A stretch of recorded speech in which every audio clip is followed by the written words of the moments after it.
Hola, esta es la quinta clase teórica de Formación Ética y Ciudadana para la Universidad Nacional de la Patagonia Austral.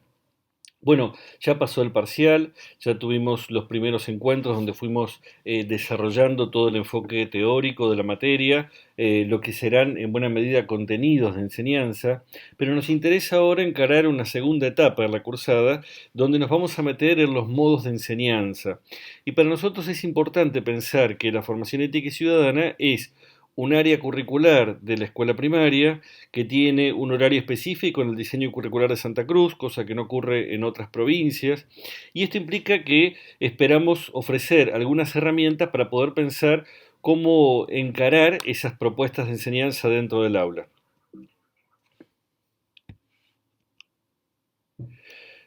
Esta es una pregunta habitual entre los docentes. Bueno, ¿y esto cómo se hace? ¿No? Hasta acá venimos planteando cuestiones de la ética, de la política, de aquello que informa a la ciudadanía y a la reflexión ética en la sociedad, pero ¿cómo diseñamos actividades de enseñanza?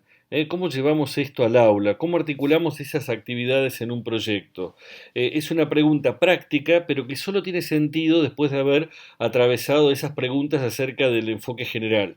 Vamos a ver que algunos de los problemas serios que puede tener el enfoque didáctico es si no sostenemos, si no profundizamos en los propósitos y en los contenidos que fuimos desarrollando hasta aquí. Y tenemos que arrancar por ese propósito. ¿Cuál es el desafío de la educación ciudadana?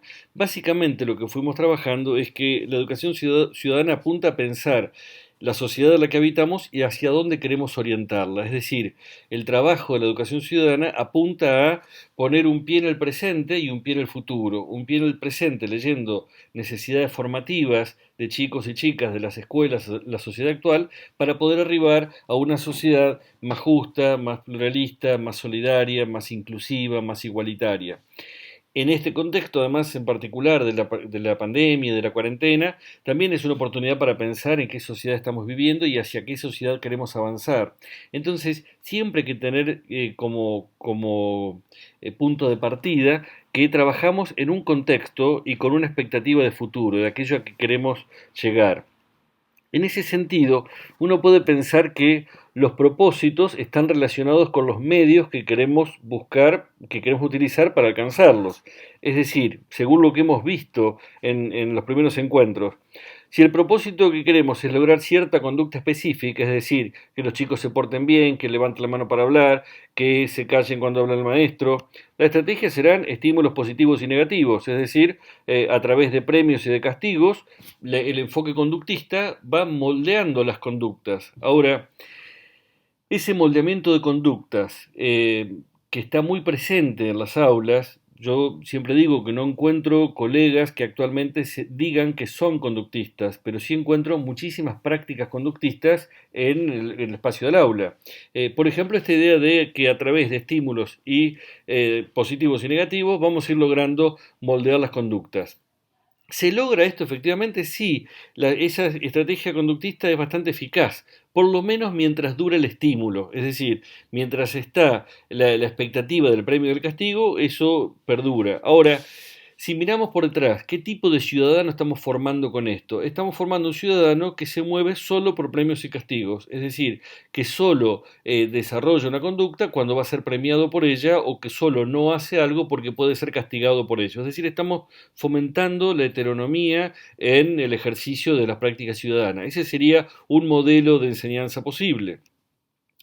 También hay un propósito que puede aparecer, que lo veíamos en el pensamiento de Rorty o que lo encontramos también en los actos escolares y las efemérides, que es que educar a la ciudadanía es generar una emoción identitaria, que todos compartamos una emoción, que podamos lograr empatía con otros, que nos podamos ser parte de una comunidad, y la estrategia que utilizamos para ello son los ritos y los relatos de apelación empática, es decir, mirar las figuras de los grandes próceres para tratar de emularlos, para tratar de ser como ellos. ¿Cuáles son las ventajas y desventajas de este enfoque? Por un lado, hay una ventaja cierta de cohesión de la sociedad. Lo que no garantiza este enfoque es que esa cohesión de la sociedad vaya en un sentido determinado. Es cierto que los relatos empáticos son movilizantes, y muchas veces también nos ocurre cuando encontramos ese tipo de relatos en los medios de comunicación, en películas, en series, nos sentimos identificados con un personaje, sentimos que ese personaje nos permite interpretar lo que vivimos y nos sentimos proyectados en lo que muestra la pantalla. Y también es cierto que la escuela ha sido muy exitosa en mostrarnos grandes héroes como personajes a imitar, ¿no? San Martín, Belgrano, personajes del pasado, sobre todo creo que son los más unánimes en los relatos del pasado, hay otros próceres más discutidos y discutibles. Pero ¿cuál es el riesgo de este tipo de enfoques? Que muchas veces también se puede hacer un relato empático que vaya en sentido contrario. Es decir, uno puede enseñar derechos humanos mostrando la historia de un pobre muchacho que fue secuestrado, detenido, desaparecido. Puede contar la historia de una pobre familia judía que fue masacrada en el Holocausto. O también puede contar la historia de un pobre soldado nazi perseguido por los judíos, o de un pobre militar que ha sido perseguido por algo que hizo cuando era joven y de lo cual no tenía conciencia.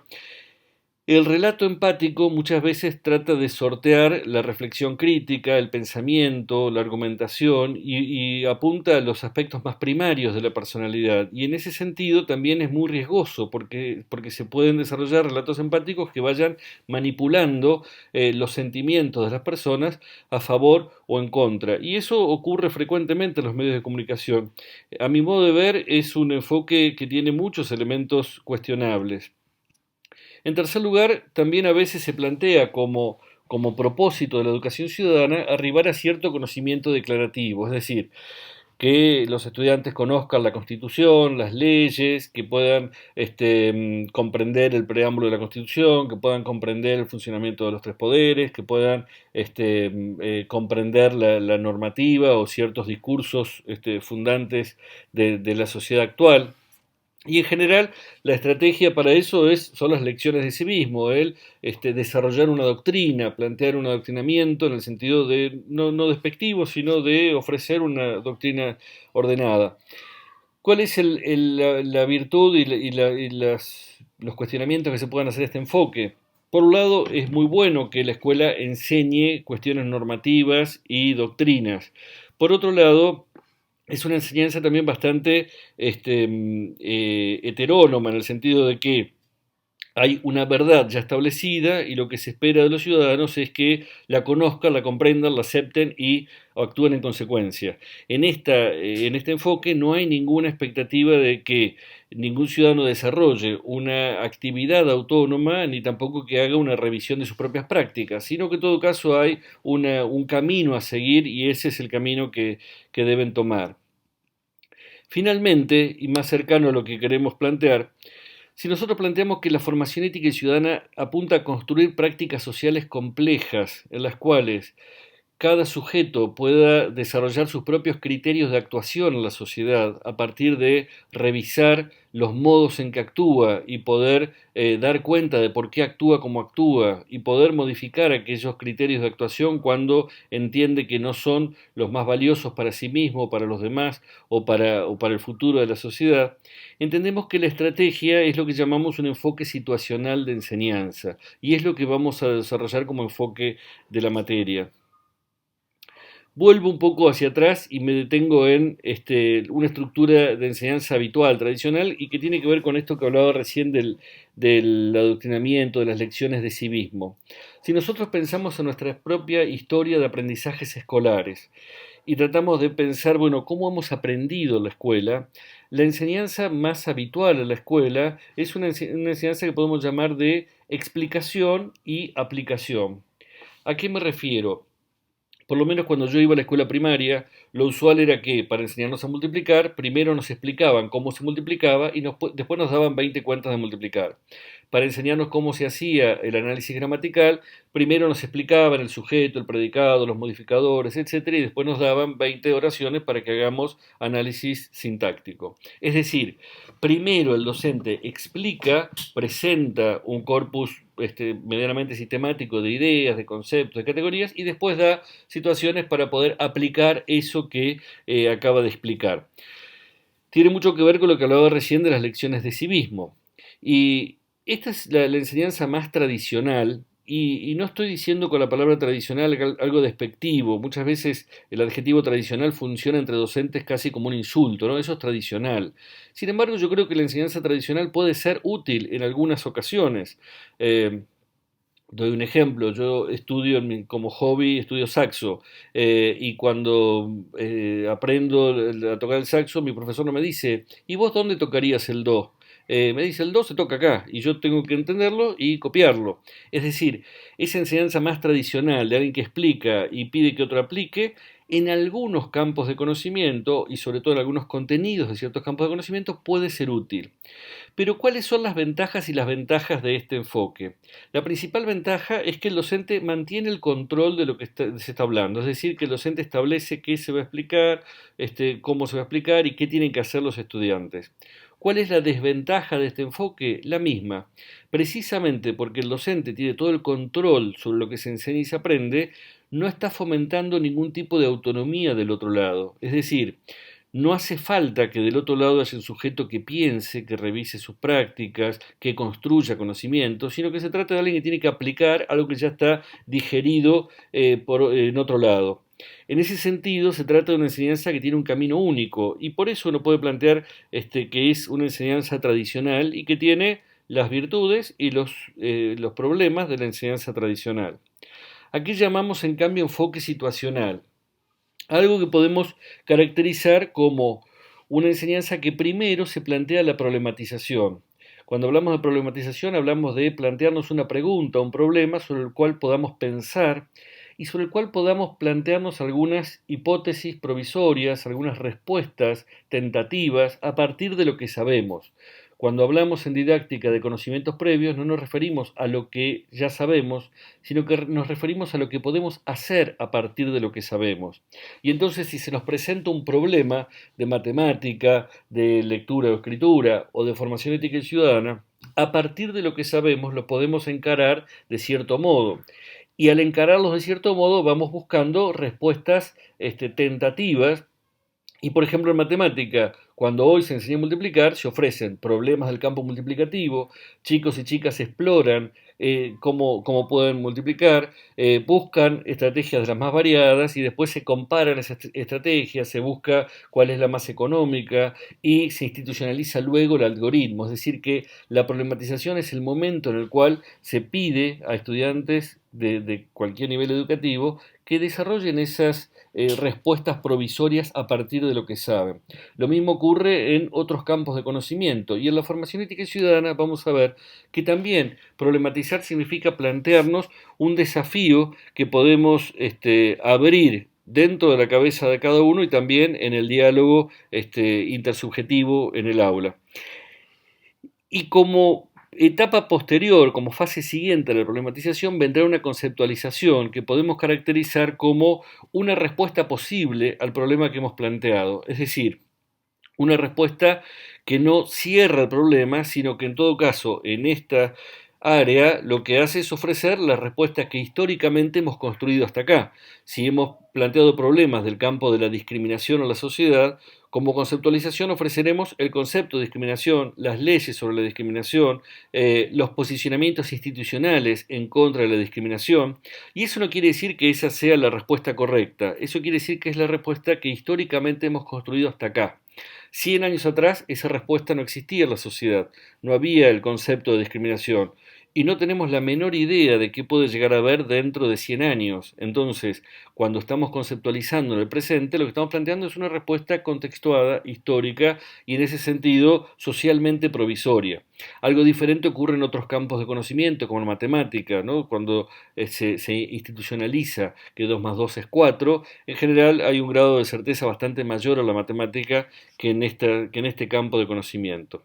Vamos a tratar de meternos un poco más a entender de qué se trata cada una de estas fases y a ver algunos de los ejemplos. En principio, cuando hablamos de este enfoque situacional, entendemos que La enseñanza del área requiere abordar situaciones que dan cuenta de prácticas y concepciones de la vida social, que puedan ser interpeladas desde la ética, la política y el derecho. Recuerden también lo que hablábamos sobre los valores y lo que planteaba Frondizi o lo que planteaba Ricard, de que los valores solo tienen sentido en una situación determinada. También en este caso, si nosotros queremos hablar sobre valores, no vamos a encontrar a nadie que diga que está en contra de la libertad, la igualdad, la paz, los derechos humanos, qué sé yo. En general los valores son cosas que se pueden adherir libremente. Ahora, cuando nos metemos en situaciones particulares, ahí la cuestión empieza a ser más compleja, porque muchas veces los valores entran en contradicción entre ellos. Por ejemplo, uno de los temas que nos atraviesan como sociedad en los últimos años es la cuestión de la seguridad. Y la seguridad es un valor que al mismo tiempo colisiona con el valor de la libertad. Muchas veces las situaciones que atravesamos nos llevan a discernir cuánta libertad estamos dispuestos a resignar para tener mayor seguridad o cuánta seguridad estamos dispuestos a resignar para tener mayor libertad.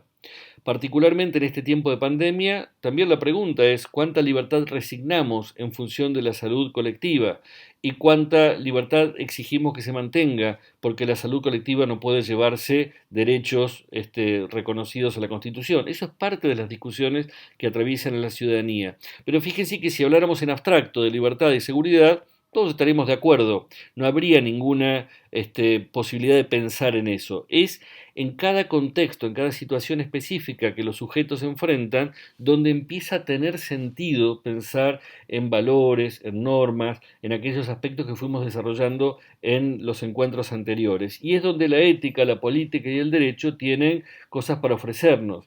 Pero si esas cosas las ofrecemos como doctrina cerrada, entonces no estamos invitando a pensar. A partir de situaciones podemos pensar. Recuerden también el recorrido que hicimos dentro de la cursada de esta materia. Empezamos planteándonos la noticia del profesor que preguntaba, hacía un test para ver qué grado de fascismo tenían sus estudiantes, y de un alumno mapuche que se negaba a llevarle la bandera. Y entonces uno puede pensar, claro, cuando uno lo plantea en una situación, en un caso, es que me pongo a pensar, ¿qué se pone en juego acá? ¿Qué es lo que está detrás de esta situación? Y ahí es donde cobran sentido las categorías teóricas que fuimos desplegando hasta el momento. No se pretende un saber teórico que luego tiene aplicaciones prácticas, sino que desde el análisis de las prácticas propias o ajenas queremos construir un saber. Es decir, a partir de esas situaciones vamos a construir un saber. Muchas veces me pasa en formación ética y ciudadana que me dicen, es difícil enseñar esta materia porque les hablo de los derechos, pero esos derechos no se aplican. Y yo creo que es al revés. Los derechos existen precisamente porque hay violación de derechos y existen como herramientas para poder intervenir allí donde hay violación de derechos. Entonces, nuestro trabajo es analizar situaciones donde hay violación de derechos para poder ver qué herramientas tenemos para poder intervenir en esas violaciones a partir de que existe cierta legislación y ciertos organismos que pueden ocuparse de ello. Pero si suponemos que una vez que el derecho está instituido, entonces ya todo rige, todo funciona, es que en realidad estamos encarando mal los contenidos de la materia. En la fase de problematización, entonces, se presenta un caso, una situación, una pregunta que pueda ser asumido por estudiantes y docentes como motor y como territorio para pensar. Ahora vamos a dar un ejemplo, pero básicamente lo que queremos acá es formularnos un problema. Varios de ustedes decían en esa primera actividad, me resulta difícil tomar una posición. En esa o en la actividad del dilema de Haynes, me resulta difícil. Bueno, quiere decir que estamos problematizando. No me resulta fácil tomar posición. Perfecto, quiere decir que lo estás pensando de verdad. Si tomas una posición fácil, muchas veces es que no estás pensando el problema, sino como ocurre muchas veces en el aula, en cualquier nivel educativo, cuando un docente plantea una pregunta, cada estudiante no piensa, ¿qué pienso yo sobre la pregunta? Sino piensa, ¿qué está esperando el profe que yo le conteste? Y entonces, en función de lo que está esperando el profe que yo le conteste, le voy a contestar eso que seguramente me va a permitir zafar y sacar una buena nota. Cuando de verdad hay un problema y lo estamos pensando, entonces estamos problematizando, ¿no? Y quizá lo vamos a lograr con algunos en el grupo y no con todos. Quizá lo vamos a lograr algunas veces y no siempre. Pero el objetivo es ese, porque el propósito es suscitar un conflicto cognitivo, es decir, que sentamos la incomodidad de tener que dar una respuesta que planteemos respuestas provisorias y que al mismo tiempo, en el contraste con otras respuestas o escarbando los propios conocimientos, veamos que las respuestas no nos satisfacen, que no nos dejan tranquilos. Y esa intranquilidad es el conflicto cognitivo que nos va a permitir aprender, nos va a permitir decir, y yo la verdad no sé bien qué hacer en este caso, tengo dudas, escucho lo que dicen mis compañeros y me lleva a pensar que quizás lo que yo pensaba al principio se podría modificar. Bueno, estamos tratando de generar eso porque eso es lo que va a permitir aprender. ¿Qué tipos de situaciones nos pueden llevar a formular un problema? Doy algunos ejemplos que están tomados de un cuadernillo que tienen en la bibliografía, que es el de que escribimos con Mariela Hellman y Guillermo Micó. A Mariela Hellman ya la presenté en el teórico anterior, cuando hablaba del derecho a la intimidad. Guillermo Micó es un psicólogo y docente argentino contemporáneo con el que hemos trabajado muchos años. Ya está jubilado, pero trabaja asesorando la escuela secundaria de la Universidad de Quilmes actualmente.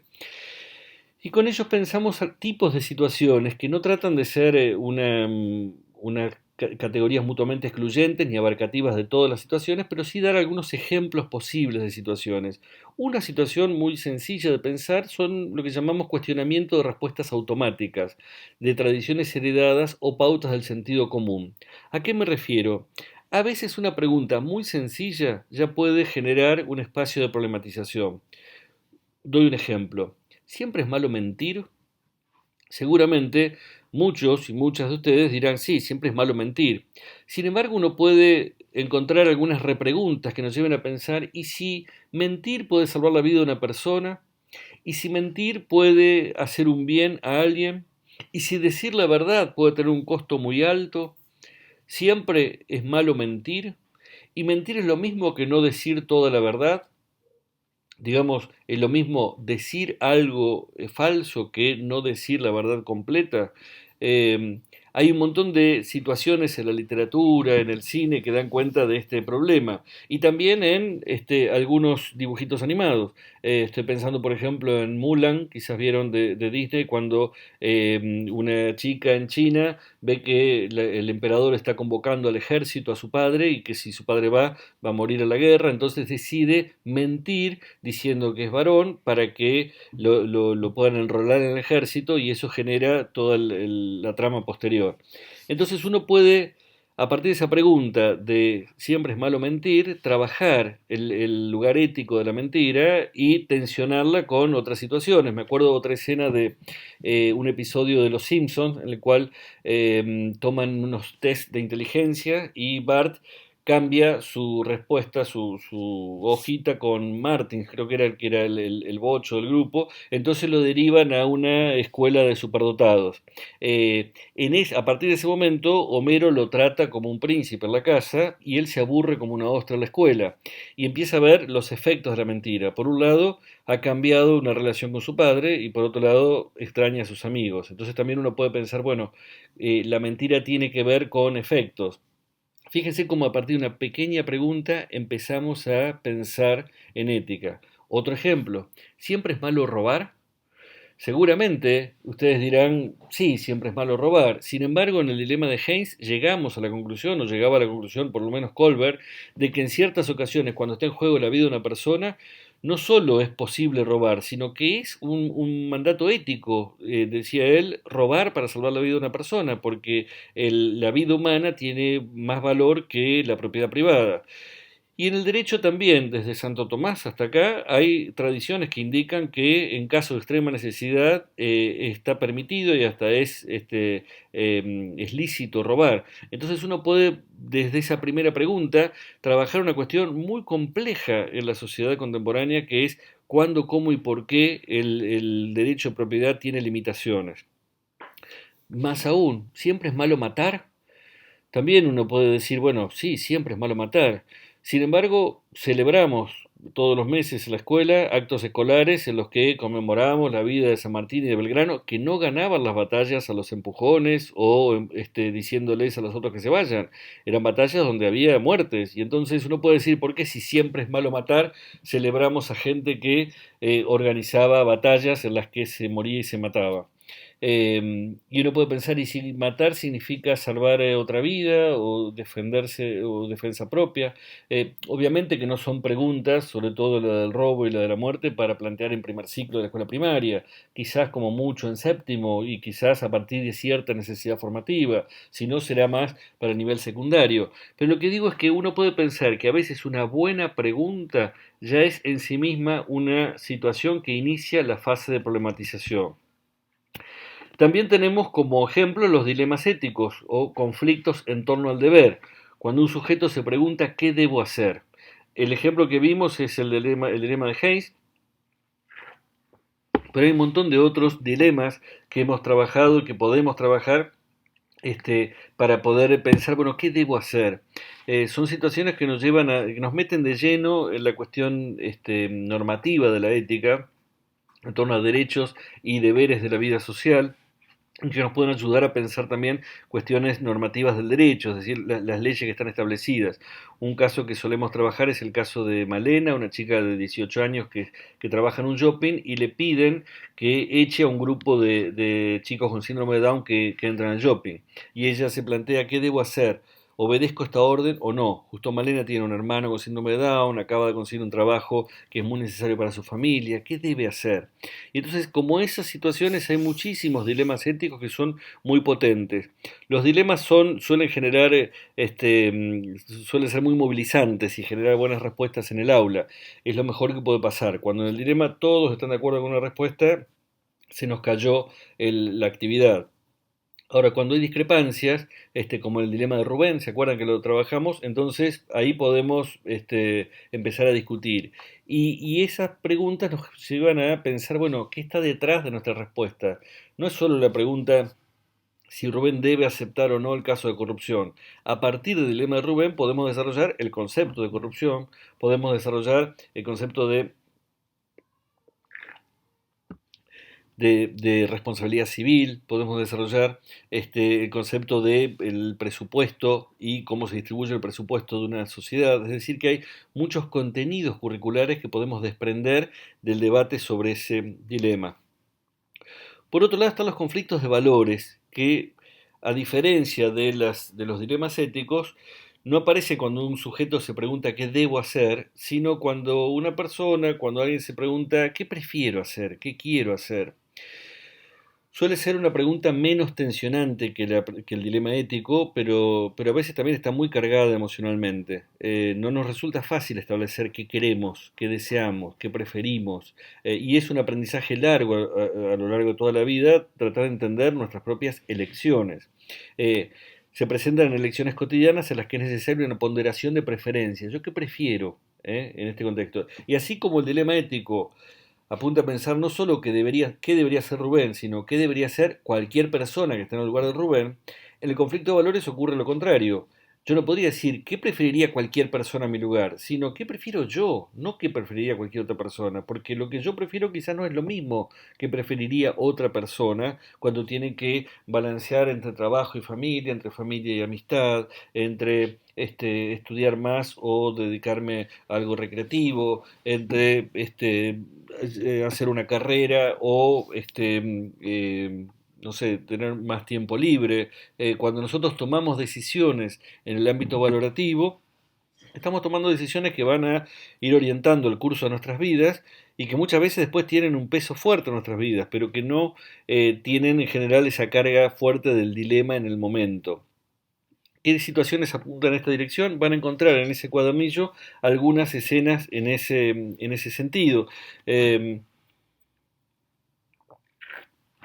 Escenas que apuntan, por ejemplo, a pensar la cuestión de la amistad en el aula y la relación con el compañerismo, y cómo ser amigos, o cómo dentro de un aula hay algunos chicos y chicas que prefieren consumir y que ven que el consumo de cosas y comprar cosas les da felicidad, mientras que hay otros que no pueden y otros que piensan que en realidad tampoco querrían, que encuentran felicidad en otros lugares. Entonces, esos conflictos de valores son situaciones también que podemos presentar y también se pueden trabajar, por ejemplo, en discursos como la publicidad o el cine. Acá hay otro tipo de situaciones que es para séptimo grado o para secundaria, que es la controversia entre concepciones de bien, que es cuando se plantea entre grupos o personas con tradiciones culturales u opciones ideológicas diferentes. Nosotros en el foro tuvimos una escena de estas, porque en realidad cuando discutíamos acerca de la situación de cumpleaños feliz, recuerdan en el tramo sobre justicia en la escuela, una compañera nos contó que era testigo de Jehová e hizo todo un desarrollo de por qué para los testigos de Jehová el cumpleaños es algo que colisiona con sus preferencias, con sus creencias, con sus tradiciones. Y algunos se sentían como sorprendidos y agradecidos también de entender, de poder comprender. La controversia entre concepciones de bien apunta a poder visualizar la existencia de distintas tradiciones y elecciones y poder cotejar entre ellas. La escuela es un buen espacio donde poder decir, bueno, acá hay grupos que creen en una cosa y grupos que creen en otra. Entonces, si tenemos una familia vegana, una familia judía, una familia con otra tradición cultural, bueno, que las traigan, que las podamos compartir ellos o sabiendo que existe en la escuela, traigamos variedad de esas tradiciones para poder ver cómo se relacionan entre ellas, ¿no? Y cuáles son los argumentos de cada caso. No para decir cuál es la correcta o cuál no, sino para que cada uno pueda enriquecer su propia elección en el campo valorativo. Y finalmente, los conflictos de intereses entre diferentes sectores o personas que intentan volcar el curso de las acciones a favor de la resolución de sus necesidades o inclinaciones. Aquí, cuando em, nosotros pensamos en conflictos de intereses, nos referimos al principal tipo de conflicto que está presente en la actividad política. En la política hay grupos que plantean mi interés es este y yo creo que debería predominar frente a otros intereses. Un ejemplo que estamos viviendo ahora es que muchas empresas plantean, yo entiendo que hay un interés por la salud pública, pero el interés económico en mi caso es prioritario, porque si no mi empresa está por cerrar y yo necesito que se modifique las condiciones de cuarentena porque si no vamos a otro tipo de crisis que es una crisis económica y social. Entonces ahí estamos viendo discursos donde hay sectores distintos con intereses prioritarios distintos que dan argumentos para tratar de volcar el curso de las acciones colectivas o de una institución en favor suyo. También ocurre cuando hay argumentos en un club, en una escuela, en una organización que plantean los derechos de unos en colisión con los derechos de otros y hay que poder resolver qué derechos predominan sobre otros. Entonces, aquí pudimos ver una serie de situaciones y pueden encontrar en estos cuadernillos, son 3 cuadernillos A, B y C, variedad de ejemplos de cada una de estas situaciones. Y también podemos pensar dónde podemos encontrar recursos para diseñar nuestras propias situaciones. He mencionado ya noticias periodísticas, hablé de las noticias de la cuarentena, pero para mí siempre es mejor tomar noticias que no estén ocurriendo en el momento, sino tomar casos que ocurrieron un tiempo atrás para poder ver también cómo se resolvieron y entonces tenemos mayor margen. Y uno puede ver en esas noticias periodísticas un montón de ejemplos del pasado reciente o remoto, de la zona propia o alejada, de cómo se tuvieron que discutir distintos puntos de vista para poder atender los derechos de unos o de otros. A veces trabajamos en la cursada presencial, por ejemplo, un conflicto entre quienes trabajaban en el mercado de flores en la ciudad de Buenos Aires, no en el barrio de Flores, sino en el mercado de flores, que vendían flores. Todo el mercado de flores se concentraba en el barrio del Abasto, en la ciudad de Buenos Aires, y era casi una manzana. Pero claro, llegaban las flores a la tardecita, durante la noche vendían a través de subasta pública a los gritos y después salían todos los carros de ahí a repartirlos a las diferentes florerías de la ciudad. Los vecinos del mercado de flores decían, esto es una pesadilla porque no podemos dormir porque está trabajando el mercado durante toda la noche. Y entonces decían, el descanso de los vecinos predomina sobre la necesidad del mercado de trabajar, tienen que sacar el mercado de acá. Y los vendedores de flores decían, no, esto es nuestro puesto de trabajo y este mercado de flores está acá hace décadas mucho antes de que hubiera departamentos alrededor, entonces tenemos que garantizar la continuidad del trabajo de quienes trabajan acá. Esa noticia periodística va directo a conflicto de intereses, como mencionábamos recién, ¿no? Y también hay un montón de notas periodísticas, por ejemplo, suelen aparecer notas donde hay historias de vida, Ahora en los últimos días aparecen distintos diarios, historias de vida sobre la cuarentena y sobre situaciones vinculadas al aislamiento social preventivo y obligatorio, pero suelen aparecer en los medios un montón de historias de vida que nos pueden llevar a trabajar sobre conflictos valorativos, etcétera. Causas judiciales es un tema complejo para primaria, pero sí puede servir para séptimo o más adelante, donde podamos ver, bueno, cómo se planteó un caso y cómo devino en un fallo judicial, ¿no? Por ejemplo, para casos de discriminación, me acuerdo, hay un caso famoso de finales de la dictadura, de un... eh, yo ingresé al profesorado en el año 84, o sea, el primer año después de la dictadura, pero poquitos años, creo que en el 83 había ingresado al profesorado Joaquín B. González de la Ciudad de Buenos Aires, un chico que quería estudiar en el profesorado de matemática, y en esa época los estudiantes teníamos que ir a pasar un examen de salud a Sanidad Escolar, que era un organismo sanitario que dependía de Nación, y una vez que teníamos el apto de Sanidad Escolar podríamos seguir estudiando y recibir el título. Este muchacho no pasó el apto porque medía menos de 1,5 metros y en Sanidad Escolar había un requisito que era que tenías que tener 1,5 metros para ser docente. Él planteó en el profesorado que tenía derecho a ser profesor, pero le dijeron que no porque una persona de menos de 1,5 metros no puede tener autoridad como docente en el aula. Él inició una causa judicial que fue recorriendo todos los caminos de primera instancia, segunda instancia, etcétera, hasta llegar hasta la Corte Suprema. Y en la Corte Suprema falló que el reglamento del Instituto Joaquín B. González era discriminatorio porque no se puede medir la autoridad pedagógica por la altura de una persona. Y además decía con cierta ironía, justamente un instituto que se llama Joaquín B. González, que no se caracterizaba por el largo de sus huesos. Joaquín B. González era muy peticito. Entonces, esa causa judicial es una causa que podría ser interesante para tomar algunos elementos para trabajar con chicos, para problematizar, ¿no? Planteando primero el caso, los argumentos a favor, en contra, y ver después cómo lo resuelve la Corte. Y así hay un montón de otros fallos. Hay que conocer y quizás tener contacto con algún abogado que nos dé ejemplos de esto, aunque también a veces en los medios aparecen referencias a causas judiciales. Películas documentales o de ficción. Muchísimas películas nos dan elementos. Recién mencionaba el caso de Mulan en Disney, pero hay un montón de otras películas donde aparecen situaciones en torno al deber, gente que miente para no causar un daño, gente que transgrede una norma porque le parece que eso posibilitaría generar una norma mejor. Y entonces uno puede encontrar en muchísimas películas y también en documentales esos fragmentos como para poder discutir. Me estaba acordando de una película argentina, no voy a recordar ahora cómo se llama, les debo el nombre, pero es una película de los años 40, creo, en blanco y negro, de un chico que ve que una compañerita de él se va con un hombre que le ofrece golosinas y después la nena deja de ir a la escuela. Él empieza a plantear que algo le pasó a su amiga y la maestra, cuando él habla fuera de lugar, siente que le está faltando el respeto, habla con la familia, el padre le dice que es tremendo lo que él está haciendo y que él nunca había recibido quejas de la escuela cuando iba a la escuela. Bueno, todo se vuelve en contra solo porque él está diciendo algo pasó con esta nena y yo sé yo sé lo que pasó.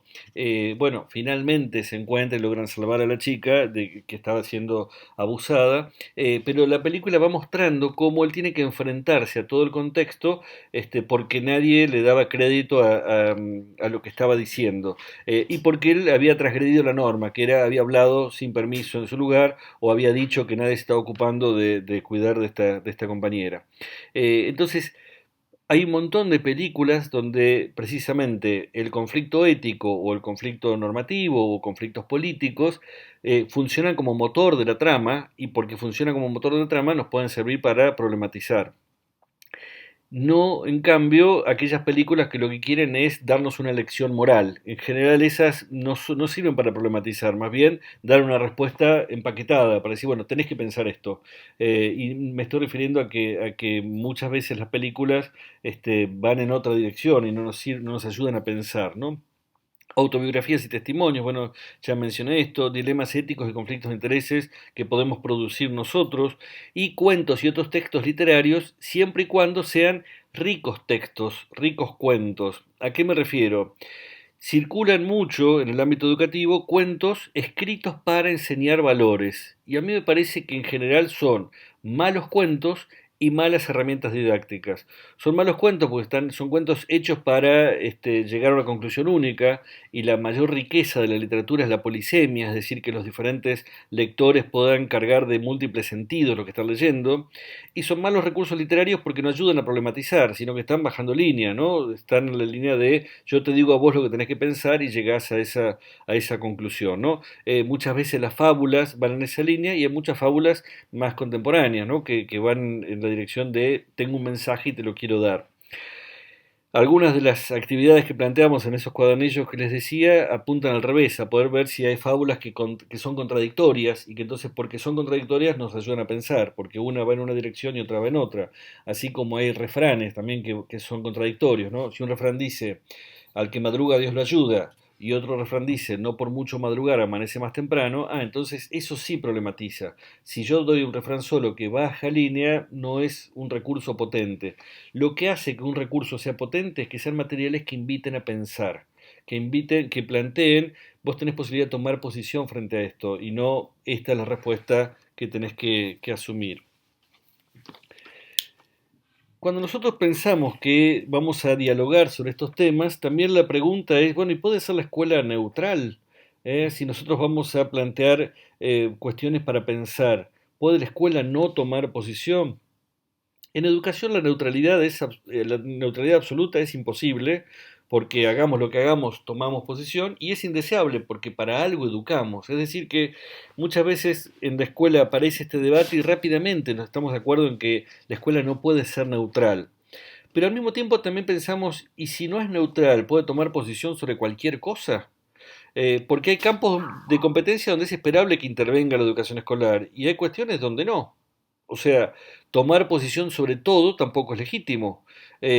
Si en un docente dice en un aula, todos los que están en esta aula tienen que ser hinchas de tal club, ahí no puede decir, no, momento, ¿usted qué legitimidad tiene para decirme de quién tengo que ser hincha? Entonces, la neutralidad absoluta es imposible, indeseable, pero la toma de posición sobre todos los temas tampoco es legítima, porque puede haber posicionamientos institucionales y posicionamientos individuales diferentes.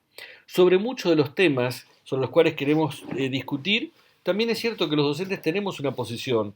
Cuando les hemos planteado a ustedes en esta cursada una noticia, un caso, una situación, tenemos opiniones sobre esa noticia o situación, pero nos ocurre muchas veces que en formación ética y ciudadana tenemos particularmente cierta ansiedad por llegar a la respuesta correcta, ¿no?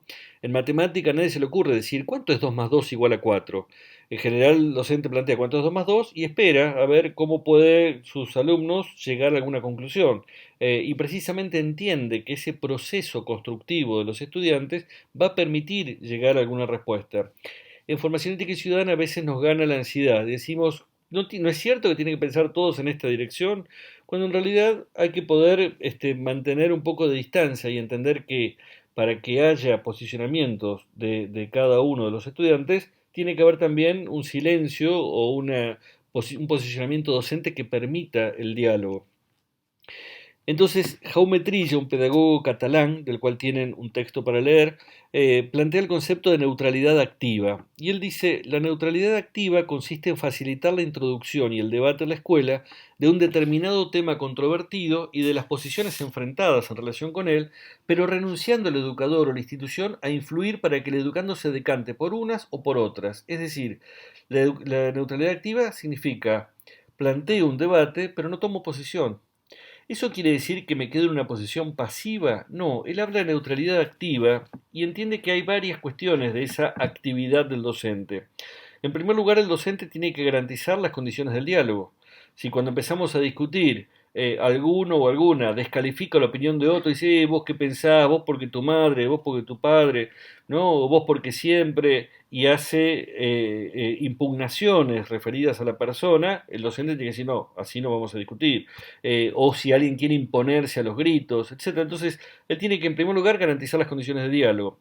Por otro lado, también tiene que tratar de construir puntos de oposición y puntos de articulación entre las respuestas. No se trata de que cada uno diga lo que se le ocurra, se trata de que cada uno argumente su posición. Y al argumentar su posición diferentes estudiantes en el aula, el lugar del docente es también construir puentes en esas posiciones. ¿Eso que vos decís es lo mismo que dice él? ¿O hay alguna diferencia? Lo que él está diciendo me parece es contrario a lo que vos decís. ¿Qué le dirías a él para convencerlo de lo tuyo? ¿Y vos qué le dirías a ella para convencerlo de tu posición? ¿No? O sea, dar cuenta de las relaciones que hay entre los argumentos es importante para que el docente vaya facilitando la construcción colectiva de un problema y al mismo tiempo que extreme los argumentos. En general, cuando discutimos un dilema en el formato presencial, me acerco a los grupos y si todos dicen, bueno, Rubén tiene que aceptar la oferta de López García, yo les digo, bueno, pero ¿y eso no lo convierte en un corrupto? ¿Y él no está responsable como López García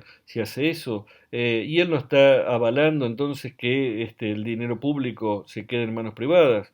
Me voy y al rato vuelvo al grupo y a veces el grupo dice, no, no, no tiene que aceptarlo. Y digo, bueno, ¿y cómo se va a sentir él cuando una embarazada no llega al hospital? Cuando un viejo se muera en la calle o un chico accidentado no llegue porque el hospital está muy lejos. ¿No va a sentir que él podría haber hecho algo y no lo solucionó?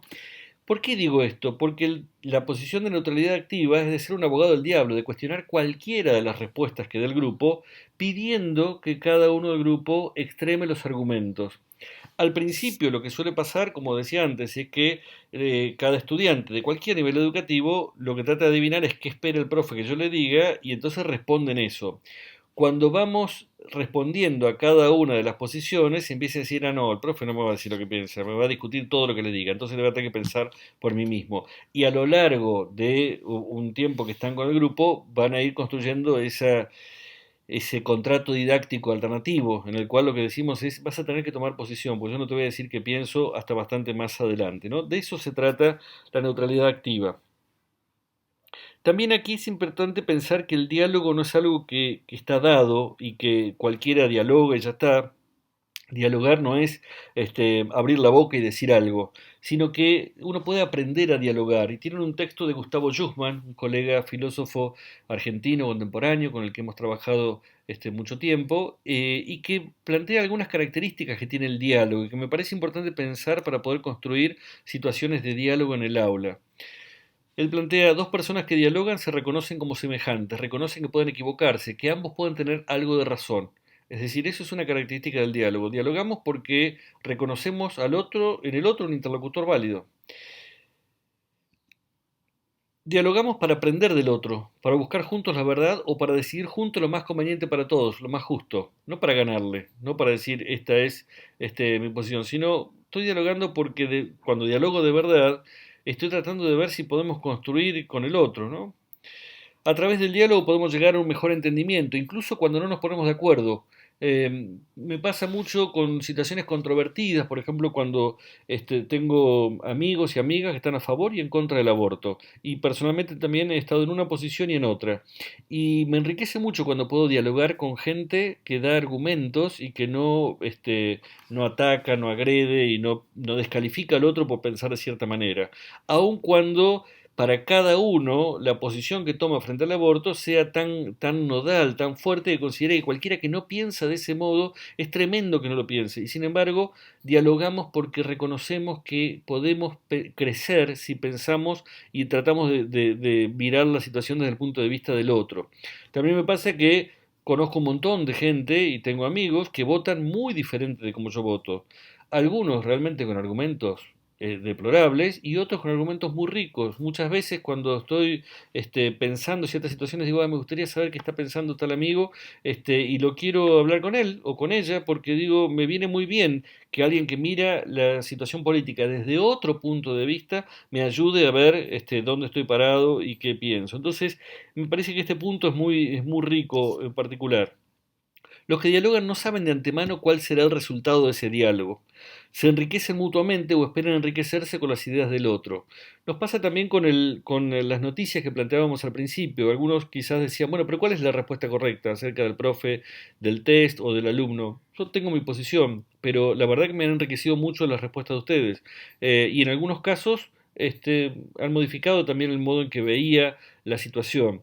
Y no tiene sentido que les diga mi opinión si mi opinión va a ser considerada la respuesta correcta. Entonces, más bien seguimos desplegando argumentos porque lo que importa no es el resultado, sino el proceso de enriquecimiento que ocurre a través del diálogo. El que cree que sabe tiene que encubrir sus errores para mantener su autoridad. Y esto, acá Schumann está hablando de los docentes, ¿no? Como no acepta la crítica, se vuelve intolerante. El que está convencido que él sabe que es lo correcto, bueno, trata de no desplegar demasiados argumentos porque no vaya a ser que sea discutido lo que dice o que sea refutado, ¿no? Al contrario, el que no se cree sabio puede aprender de sus errores y no tiene necesidad de esconderlos. Puede ser sincero y aceptar las críticas de los otros. Es tolerante y capaz de revisar su posición. Esto que está describiendo no es algo estable, es algo que podemos construir a través de un proceso de aprendizaje del diálogo. Y la escuela es un óptimo lugar para aprender a dialogar o no. No estoy diciendo que la escuela haya sido para cada uno de nosotros un espacio de diálogo. Lo que digo es que puede llegar a serlo y que desde la formación ética y ciudadana necesitamos que llegue a serlo. Veamos la otra fase, la fase de conceptualización. Recuerdan que frente al modelo de explicación-aplicación planteábamos una alternativa de problematización-conceptualización y fuimos desarrollando hasta aquí algunos rasgos de la fase de problematización. Cuando hablamos de conceptualizar, nos referimos a que se presentan informaciones y enfoques explicativos de una o varias vertientes de pensamiento. Y también planteamos que el propósito de esta fase es plantear los contenidos del diseño curricular como una respuesta posible al problema formulado, no como la respuesta definitiva, sino como una respuesta posible. Es decir, si nosotros tenemos como contenido el concepto de discriminación, planteamos un dilema vinculado con la discriminación y entonces planteamos como respuesta posible el concepto de discriminación y qué entendemos por discriminación en la sociedad actual. Esto no quiere decir que sea la respuesta final, es la respuesta que hasta hoy hemos construido. Y lo ofrecemos precisamente como una toma de posición frente al problema. En esta fase abandonamos la neutralidad activa y hay una toma de posición institucional frente al problema, según los consensos públicos del Estado de Derecho, que son de carácter histórico, que se pueden modificar. Y de hecho se van modificando. Hay cambios en la legislación, hay cambios en las categorías de análisis todo el tiempo, porque vamos avanzando como sociedad, o vamos por lo menos moviéndonos como sociedad, no sé si avanzando. Pero entonces, el trabajo fuerte de la fase de conceptualización es ofrecer acá las explicaciones, no como algo que tapa, obtura y da la respuesta definitiva, sino como algo que de alguna manera cierra el arco abierto de la problematización, ofreciendo una respuesta posible al problema. Y acá uno puede pensar, bueno, pero acá puede pasar que algunos alumnos no estén de acuerdo con lo que estamos diciendo. Sí, puede pasar, ese es el riesgo. Decíamos que el, en el modelo de explicación-aplicación, la ventaja es que el docente tiene el control y la desventaja es que no propone ninguna autonomía, no propone ni promueve autonomía de pensamiento. En el modelo de problematización-conceptualización, promovemos autonomía de pensamiento y el costo de ese modelo es que quizás no convencemos a todos. Quizás lo que hoy consideramos valioso como derechos y responsabilidades de la vida social no convence a cada uno de nuestros estudiantes y siguen pensando otras cuestiones. Por suerte, no somos tan potentes como para que la gente cambie su manera de pensar porque lo trabajamos en el aula.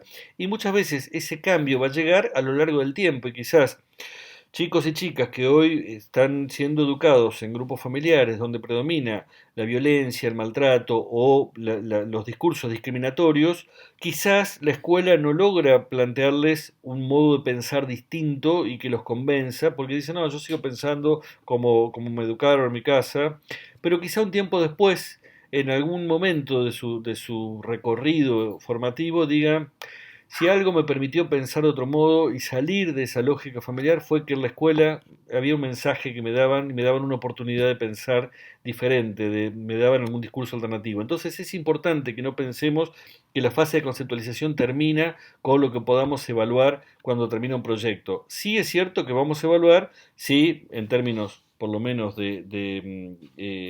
de lectura han incorporado eso que hemos ofrecido como conceptualización, pero no necesariamente va a haber un cambio en el modo de pensar de cada uno porque lo enseñamos en el aula. Los cambios en el pensamiento y en las prácticas son mucho más lentos y dependen también de los procesos de cada sujeto. En esta fase de conceptualización tienen validez los materiales y los textos explicativos, ¿eh? Digo materiales porque puede ser una película o un documental, puede ser una exposición oral del docente o puede ser un texto, pero también requiere un trabajo de lectura. Los textos explicativos sobre esta materia son densos, complicados, no es que uno los lee y los entiende fácilmente. Entonces, si van a incluir en sus propuestas de enseñanza textos explicativos, también prevean cómo vamos a trabajar las categorías difíciles, las palabras raras, cómo vamos a detenernos en cada párrafo para tratar de entender lo más rico que tiene el texto y cómo lo vamos a poner en diálogo con lo que hemos problematizado antes. Si esos son los rasgos de las dos fases, pensemos cómo armamos recorridos de enseñanza. En principio vuelvo a la diapositiva en que mostraba una foto nocturna de Caleta Olivia. Lo primero que hay que hacer es una lectura de necesidades formativas y traducirla en propósitos. ¿Qué queremos proponernos? ¿Por qué queremos trabajar este contenido? El diseño curricular ofrece una serie de contenidos que están ahí, estáticos, puestos en el papel. Ahora, tenemos que leerlos en vínculo con el grupo que tenemos delante. Yo sé que muchos y muchas de ustedes están pensando en las prácticas para poder terminar la universidad y recibirse. A mí no me preocupa eso. Me preocupa lo que va a ocurrir después, cuando estén al frente de un grupo, que falta muy poquito, y ahí, con ese grupo con el que van a estar un tiempo prolongado, van a ir leyendo qué pasa en este grupo, qué pasa en esta escuela, cuáles son las prácticas sociales habituales y cuáles son las que necesitamos transformar desde los contenidos del diseño curricular en pos de lograr un sujeto autónomo, libre, solidario, que busque la justicia, que ejerza su ciudadanía. Y entonces iremos leyendo las necesidades formativas del grupo y vinculando los contenidos del diseño curricular con eso que queremos lograr y que traducimos en propósitos. Cuando pensamos las actividades, el camino que vamos a hacer es inverso al que luego van a hacer los estudiantes. ¿A qué me refiero? Nosotros planteamos que las fases del trabajo irán de problematización a conceptualización, es decir, que primero habrá una serie de situaciones, casos, escenas que permitan discutir, deliberar, para luego conceptualizar algo sobre ellas. Pero a la hora de planificar, no voy en la misma dirección, sino que primero me pregunto, ¿qué quiero conceptualizar? Y cuando tengo claro qué quiero conceptualizar, me pregunto, ¿qué tipo de situaciones me permitiría problematizar esta cuestión para poder llegar a esta conceptualización? Fíjense que también fue el recorrido que hicimos en la cursada de la materia. Si nosotros teníamos que conceptualizar sobre el sistema de justicia en la escuela, dijimos, bueno, ¿qué situaciones nos van a permitir problematizar esto? Planteamos algunas situaciones de la vida cotidiana escolar, las ofrecimos para discutir en el foro y luego conceptualizamos en la clase teórica. Pero en el momento de planificarlo nosotros, primero teníamos claro qué íbamos a conceptualizar y por eso decidimos que esas situaciones eran útiles en función de esa conceptualización.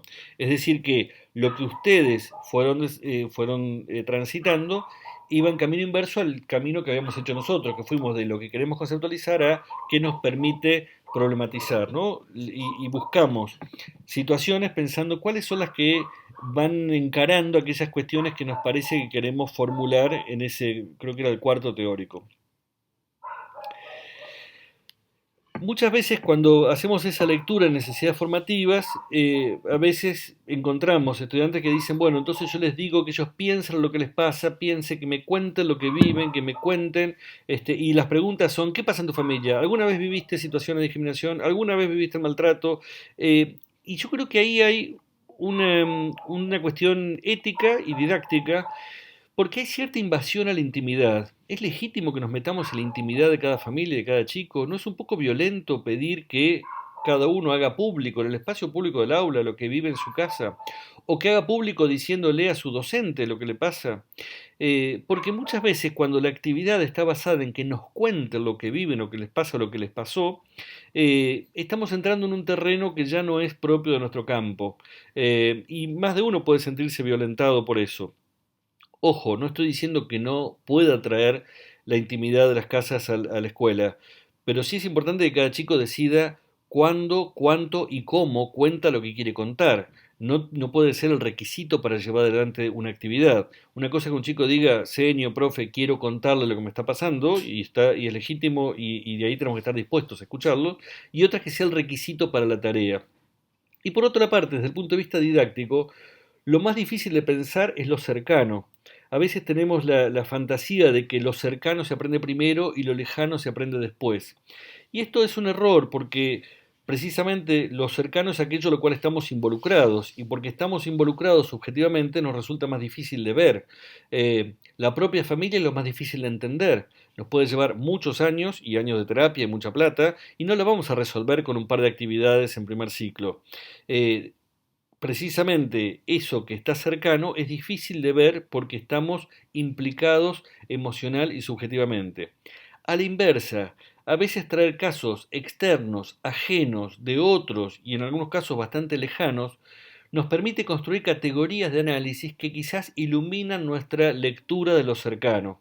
Si tenemos que trabajar sobre las familias, hablar de cómo funcionan familias en diferentes partes del mundo nos permitirá construir categorías para pensar la propia familia. Poder decir, mi familia no es así, o mi familia es así, a mi familia le pasa eso. Entonces, es lo otro, lo ajeno, lo distinto, lo que me permite pensar lo propio, lo que hace visible las particularidades, las peculiaridades de lo propio. Lo mismo nos ocurre en el campo de la formación ética y ciudadana en general. Si nosotros vamos al grupo y le decimos, ¿qué situaciones de discriminación hay acá en este grupo? Quizás muchos van a decir, no, ninguna, acá está todo bien, no pasa nada, y porque funcionan ciertos acuerdos grupales de nadie abra la boca delante de la docente. Ahora, si analizamos situaciones de discriminación de otras partes del mundo y desplegamos argumentos y posicionamientos, suele ocurrir que en algún momento del recorrido alguien dice, sí, todo muy lindo lo que están diciendo, pero acá también pasa eso que están diciendo. Y todo yo veo que están llenándose la boca con lo que pasa en otro lado, pero acá también hay eso que están criticando. Y entonces es alguien del grupo el que habilita la reflexión sobre lo cercano. Me parece que eso es didácticamente mucho más potente y éticamente más legítimo. Por otra parte, en matemática, la categoría didáctica fuerte que se utiliza en los últimos años es la idea de secuencia didáctica. ¿Por qué secuencia didáctica? Porque uno de los criterios fuertes en la enseñanza de la matemática es que el orden en que se realizan las actividades es clave para poder garantizar el éxito de la propuesta de enseñanza. Por eso la secuencia alude a esa secuenciación interna de las actividades. En formación ética y ciudadana, lo único que tenemos como secuencia general es esta estructura de problematizar y luego conceptualizar. Pero dentro de esas dos fases, el orden de las actividades puede ser un orden tentativo, puede ser que arranquemos por una actividad y vemos que el diálogo nos llevó en otra dirección y entonces lo que teníamos previsto en cuarto lugar lo llevamos al segundo y lo que estaba al segundo lo llevamos al quinto porque nos parece que es más pertinente de acuerdo a lo que apareció en la primera actividad. Entonces, prefiero hablar de recorridos de enseñanza y no de secuenciación, como algo rígido de entrada. Y planificar un recorrido, es decir, yo lo haría de esta manera, que es lo que les vamos a pedir como trabajo final, no quiere decir que necesariamente tengamos que sostenerlo así. De todas maneras, una de las observaciones que suelo hacer es sobre esa secuenciación tentativa. ¿No? Digo, muchas veces cuando leo las propuestas digo, ¿y esta actividad que está acá no sería más potente si la ponemos al principio? Por lo menos para arrancar y después vemos si la modificamos. Pero a veces hay que sopesar, bueno, ¿qué conviene poner primero y qué después? Ese orden tentativo nos va a permitir ir con un recorrido por lo menos supuesto y después vemos si lo sostenemos o lo modificamos. La problematización implica plantear un desafío y hay que dejarlo abierto un tiempo prudencial. Si uno plantea una pregunta y da un tiempo muy escaso, no llega a constituirse como problema. Ahora, si uno abre una pregunta y pasa el tiempo y seguimos con la misma pregunta, en algún momento los chicos dicen, otra vez vamos a discutir eso. Entonces necesitamos encontrar ese punto caramelo que solo nos da el oficio. No es que uno pueda decir de entrada, las preguntas de problematización tienen que durar tanto tiempo. Nos va a llevar un poco de oficio, de intuición docente, el poder decir, bueno, ¿cuánto tiempo podemos dejarlo abierto? Si vamos a ir enhebrando distintas actividades que tienen que ver con un mismo contenido de enseñanza, conviene periódicamente recapitular lo que discutimos. Esto que estamos discutiendo en esta situación, ¿tiene alguna relación con la actividad que discutimos hace 2 semanas? ¿Se acuerdan? Esto que estamos discutiendo en este dilema, ¿tiene que ver con aquella noticia que conversamos? ¿Y por qué? Entonces, recapitular y poner en relación una actividad con otra permite darle cohesión a la propuesta de enseñanza, ¿no? Y fomentar también la presencia de visiones plurales, sobre todo cuando estamos trabajando cuestiones controvertidas. A mí me parece importante que la escuela presente tanto la conceptualización como las discusiones previas a la problematización, visiones plurales.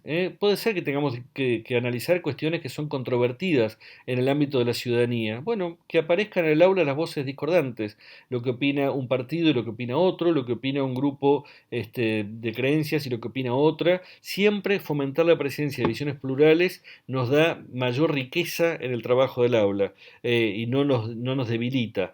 Entonces me parece importante que allí donde haya pluralidad de voces las podamos habilitar.